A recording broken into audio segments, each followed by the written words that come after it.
스위스는 많은 이들이 꿈꾸는 삶의 종착지처럼 여겨집니다. 아름다운 자연, 높은 임금, 안정적인 사회 제도까지. 하지만 이런 완벽해 보이는 나라에서 다시는 돌아가고 싶지 않다고 말하는 여성이 있습니다. 그녀는 말합니다. 무슨 일이 있어도 전 한국에 있을 거예요. 도대체 스위스에서 무슨 일이 있었던 걸까요? 그리고 왜 그녀는 한국에서의 삶의 모든 걸 걸고 있는 걸까요? 우리가 익숙하게 여기는 일상이 누군가에게는 꿈이 되고 있는 이 사연 지금 시작합니다. 제 이름은 아이리우스 브룩스고 오늘 제 일이 너무 싫어요.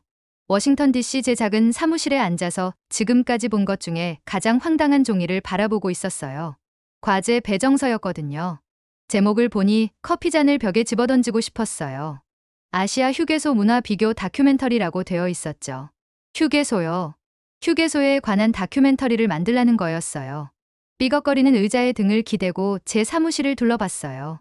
벽은 제 진짜 일의 사진들로 덮여 있었거든요. 무역협정에 대해 상원의원과 인터뷰하는 제 모습이 있었어요.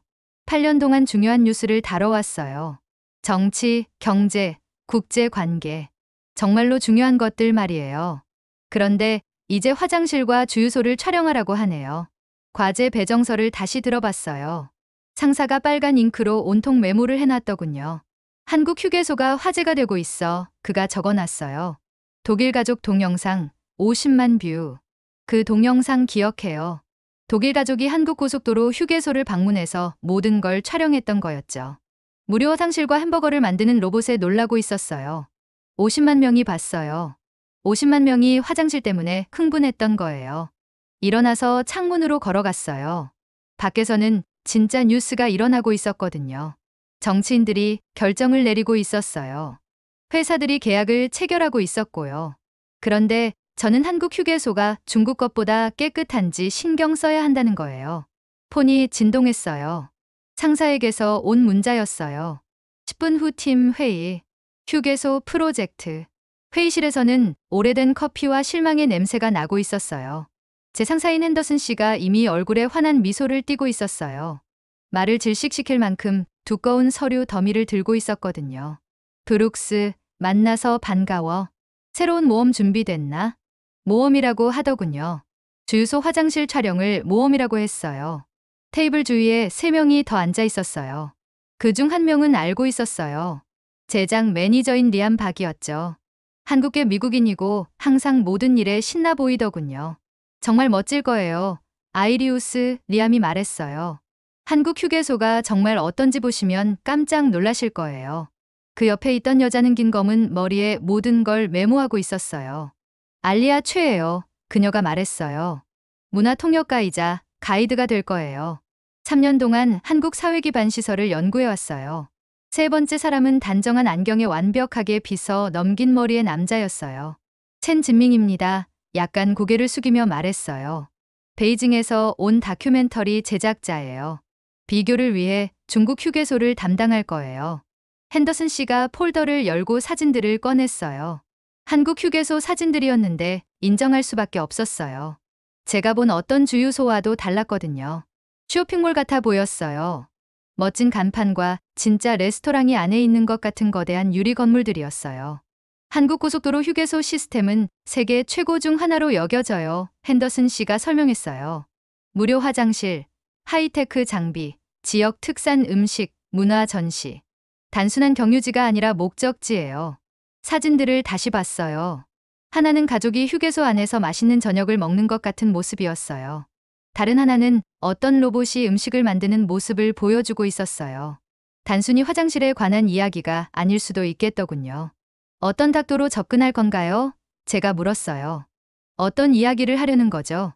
알리아가 몸을 앞으로 기울였어요. 서로 다른 문화가 사람들을 어떻게 돌보는지에 관한 거예요.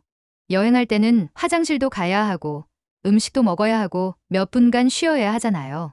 한 나라가 이런 기본적인 인간의 필요를 어떻게 처리하는지를 보면 그들의 가치관을 많이 알 수 있어요. 첸이 고개를 끄덕였어요. 중국에는 아름다운 휴게소들이 있지만 항상 잘 관리되는 건 아니에요. 건물은 인상적이지만 경험이 항상 좋지는 않아요. 우리가 공공공간에 대해 어떻게 생각하는지 보여주는 거죠. 이제 관심이 생겼어요. 이건 단순히 화장실과 음식에 관한 게 아니었어요. 정부가 국민을 어떻게 대하는지에 관한 거였죠. 나라들이 무엇을 중요하다고 생각하는지에 관한 거고요. 결국 진짜 이야기가 있을지도 모르겠더군요. 핸더슨 씨가 비행기표를 테이블 너머로 밀어줬어요. 서울행 항공편이 3일 후에 떠나요. 3일이요. 3일 후에는 지구 반대편에서 화장실과 자판기에 진심으로 흥분하는 사람들과 함께 휴게소를 촬영하고 있을 거예요. 표를 집어서 봤어요. 서울, 대한민국. 정치 관련 취재로 가본 적은 있지만 고속도로 휴게소에는 관심을 가져본 적이 없었어요. 사무실로 돌아가면서 지금까지 이용했던 모든 휴게소들을 생각해보기 시작했어요. 미국의 주유소들은 보통 더럽고 우울해요. 들어가서 할 일 하고 가능한 한 빨리 나오죠. 한국 휴게소가 정말 다르다면, 가족들이 시간을 보내고 싶어하는 즐거운 곳이라면 그게 한국에 대해 무엇을 말해주는 걸까요? 미국에 대해서는 무엇을 말해주는 걸까요? 컴퓨터 앞에 앉아서 조사를 시작했어요. 독일 가족 동영상이 먼저 나타났어요. 다시 봤는데 이번에는 그들의 표정에 주의를 기울였어요.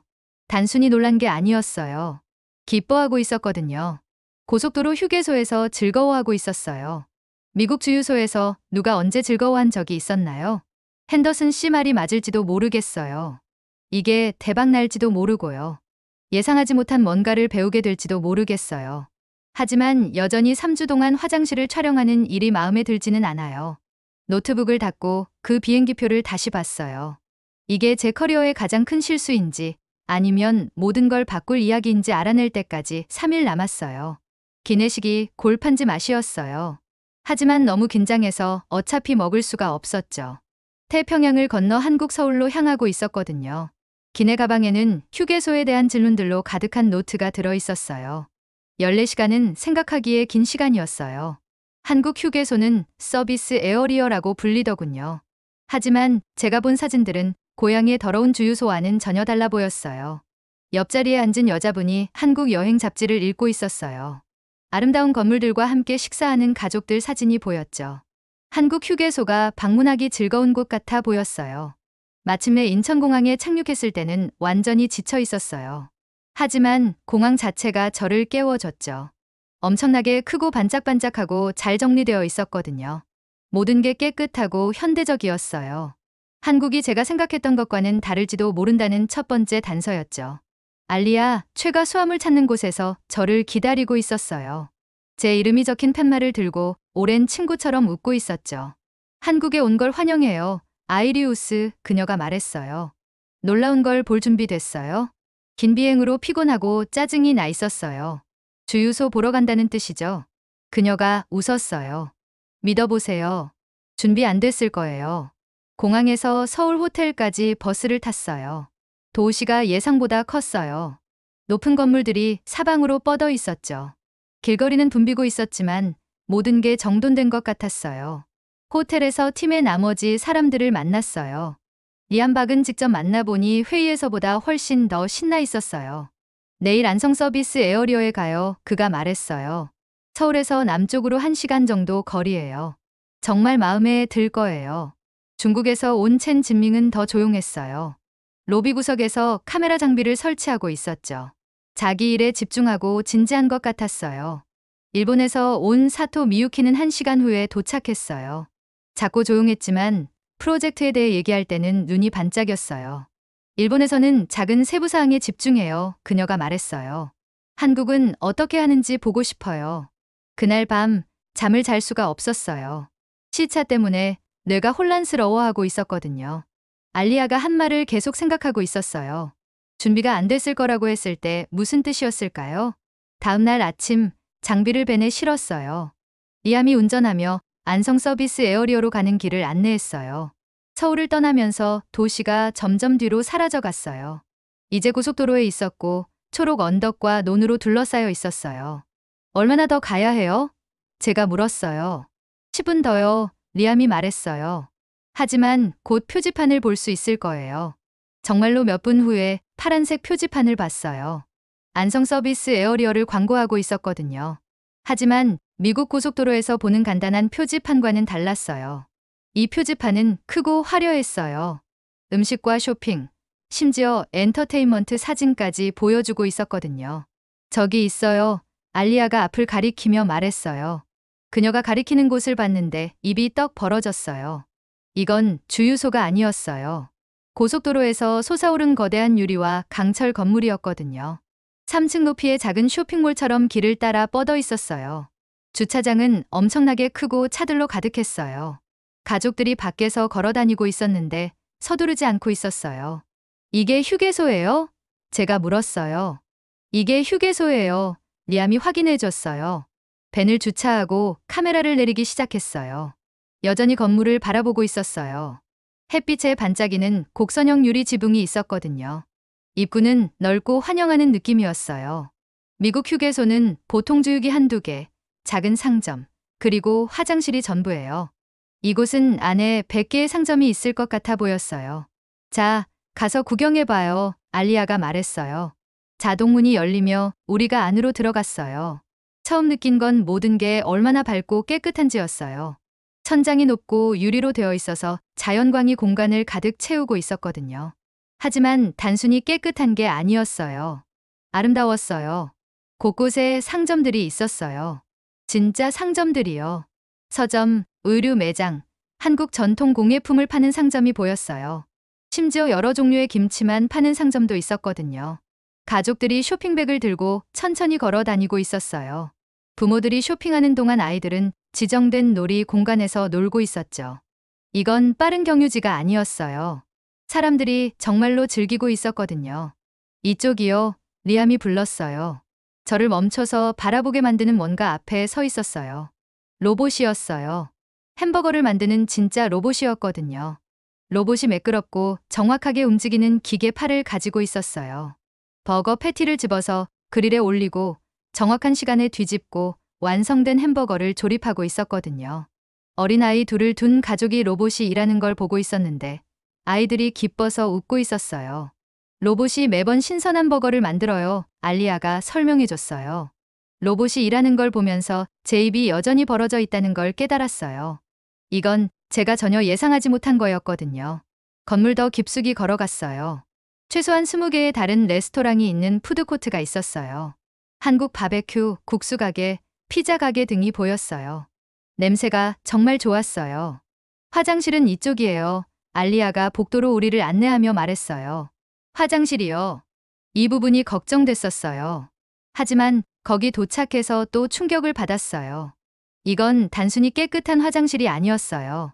고급 화장실이었거든요. 세면대는 대리석이었어요. 변기에는 온열 시트와 전자조작 장치가 있었고요. 부드러운 음악이 흘러나오고 있었어요. 그리고 모든 게 무료였어요. 동전도 필요 없고 낼 요금도 없었어요. 제가 써본 어떤 호텔 화장실보다 좋네요. 제가 말했어요. 그게 요점이에요. 알리아가 말했어요. 한국은 모든 여행자가 편안하고 환영받는다고 느끼기를 원해요. 오전 내내 촬영하고 사람들과 인터뷰했어요. 서비스 에어리어 매니저가 자랑스럽게 안내해줬어요. 한국의 휴게소는 문화 대사 역할을 하도록 설계된다고 설명해줬거든요. 사람들이 한국을 여행할 때 이곳이 우리나라에 대한 첫 경험일 수도 있어요. 그가 말했어요. 그 경험이 긍정적이기를 원하죠. 떠나려고 장비를 정리하면서 제 마음속에 뭔가가 바뀌었다는 걸 깨달았어요. 이제 단순히 휴게소에 관한 게 아니었어요. 한 나라가 사람들을 어떻게 대하기로 선택하는지에 관한 거였죠. 사회가 어떤 우선순위를 가지고 있는지에 관한 거고요.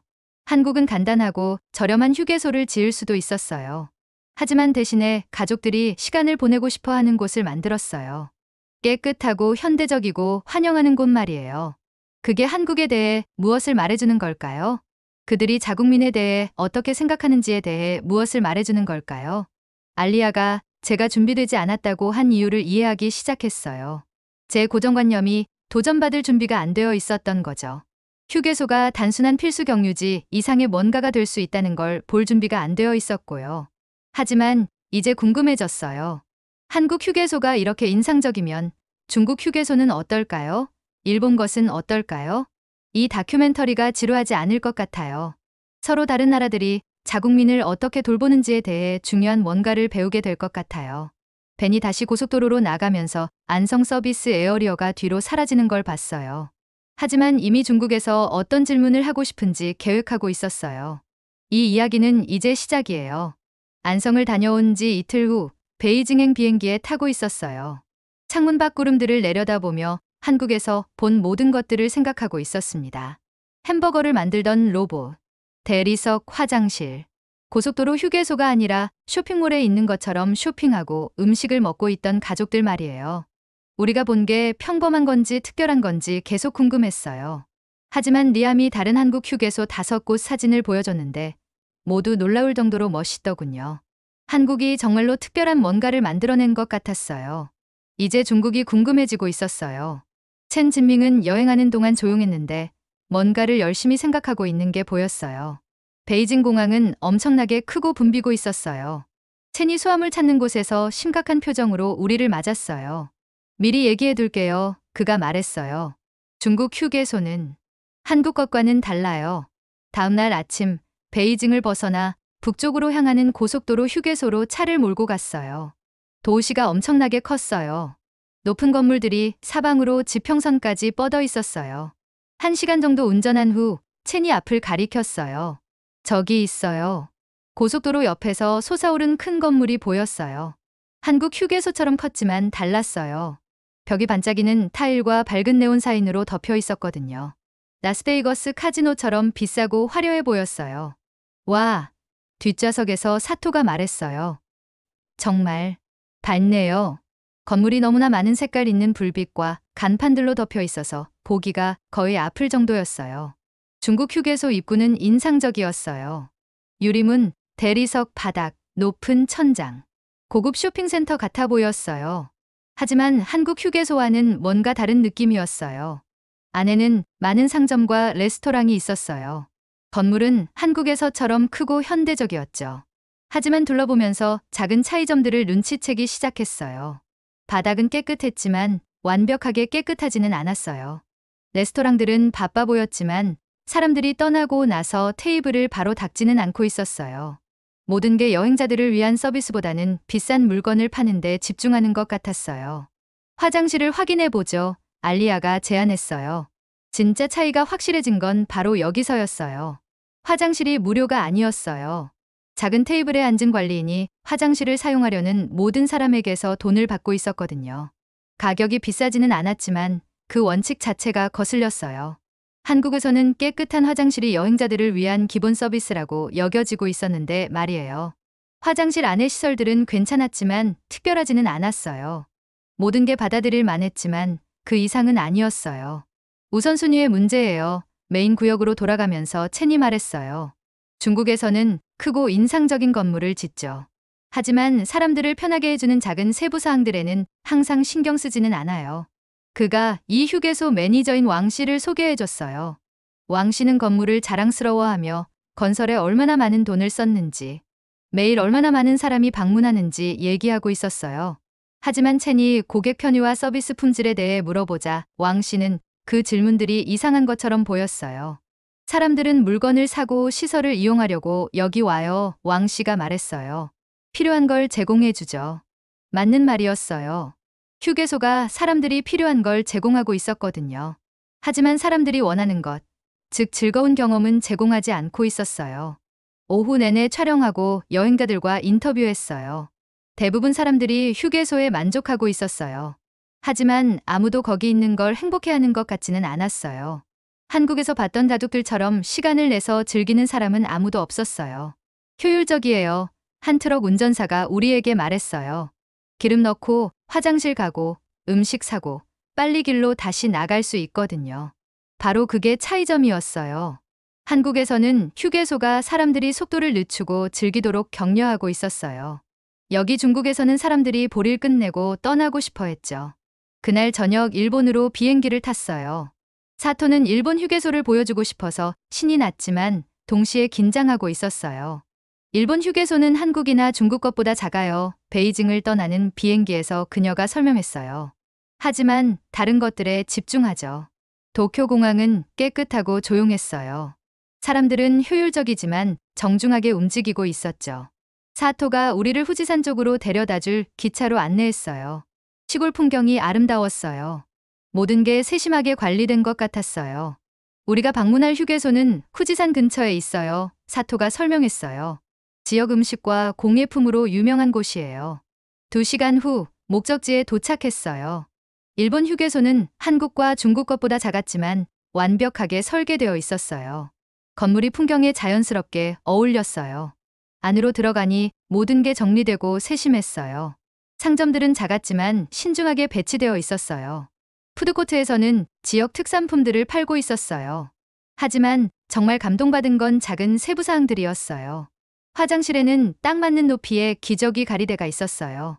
걷기 힘든 사람들을 위한 경사로와 손잡이가 있었고요. 나이 드신 분들을 위해 조명은 부드럽고 편안했어요. 한 늙은 농부가 작은 매대에서 자기 농장에서 기른 채소와 과일을 팔고 있었어요. 휴게소가 농촌 지역을 도시에서 온 여행자들과 연결해주는 역할을 한다고 설명해줬어요.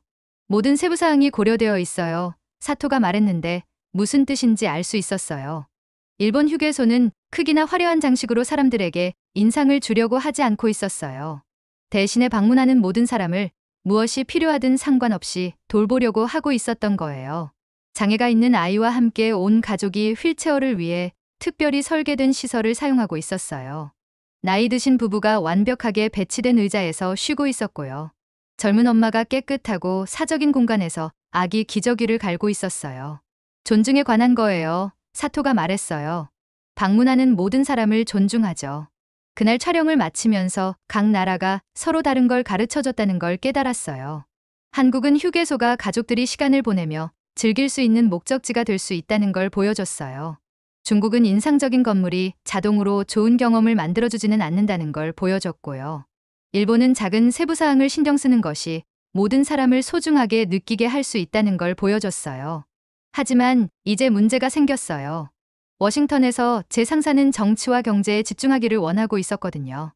이 이야기가 정치와 경제에 관한 거라는 걸 이해하지 못하고 있었어요. 정부가 어떻게 돈을 쓸지 선택하고 무엇이 중요하다고 생각하는지에 관한 거라는 걸 말이에요. 핸더슨 씨에게서 문자가 왔어요. 내일 이사회 회의. 정치적 내용의 진전을 보고 싶어 해.